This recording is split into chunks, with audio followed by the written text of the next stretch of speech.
Venezuela's economic crisis has forced 1.5 million people to leave the country since 2015.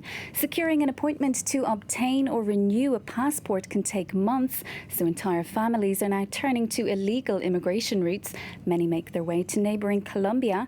Today's Focus report takes us to the border there, which has an estimated 3,500 Venezuelans crossing each day. Crossing from Venezuela to Colombia shouldn't be this difficult. But for those without passports, this illegal route is the only option.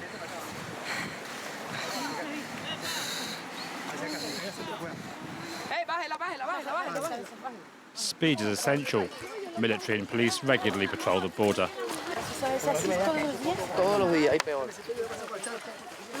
Carrying their lives on their backs, these Venezuelans are escaping their country's economic crisis and endemic shortages of everything from medicine to toilet paper. Medical assistant Ellen Gaëlle left with her 2 children. She paid a people smuggler all that remained of her salary, about €10. We asked for new passports, but they refused. Every time it was a new excuse. Once they even said they didn't have the paper. I thought the journey would be easier.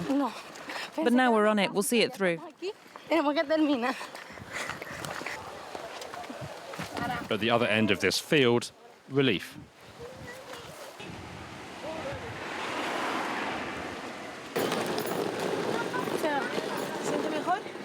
We feel better now. We got through. The family are absorbed into the flood of refugees who've already made their way to the Colombian town of Cúcuta. It's the first stage on a long journey. NGOs are able to provide at least some food and care before they hit the road again. Sometimes literally, many people are forced to sleep rough.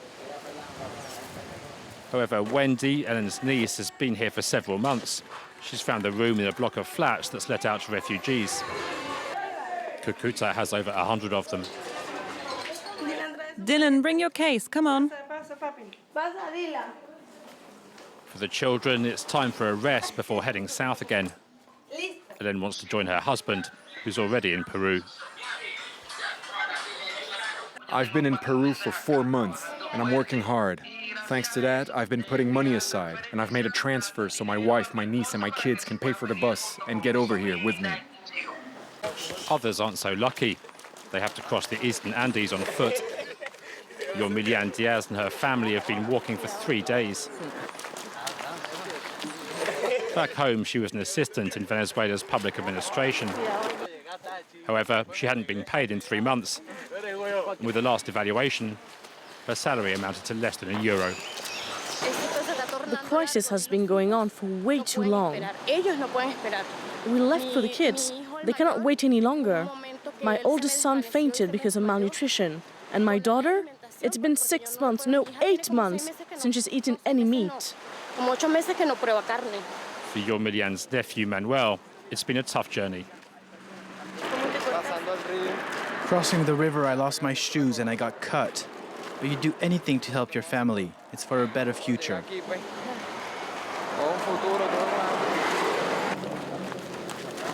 Night falls and the journey continues.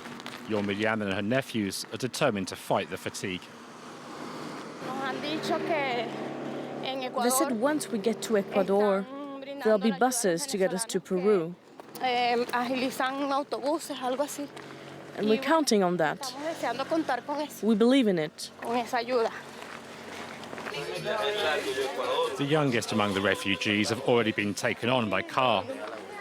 Families are reunited at this refuge run by Colombians moved by their neighbours' plight.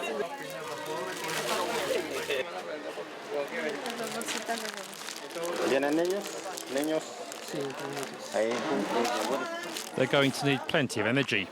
An 18-day walk facing rising altitude and plunging temperatures separates them from their promised land, the Peruvian capital, Lima. We meet up again with Ellen and her family, with whom we crossed the river. She's looking for a bus to take her to her husband in Peru. At this impromptu refugee bus station, people are paying twice the normal fare. Without passports, bribe money is needed to get through the checkpoints along the way.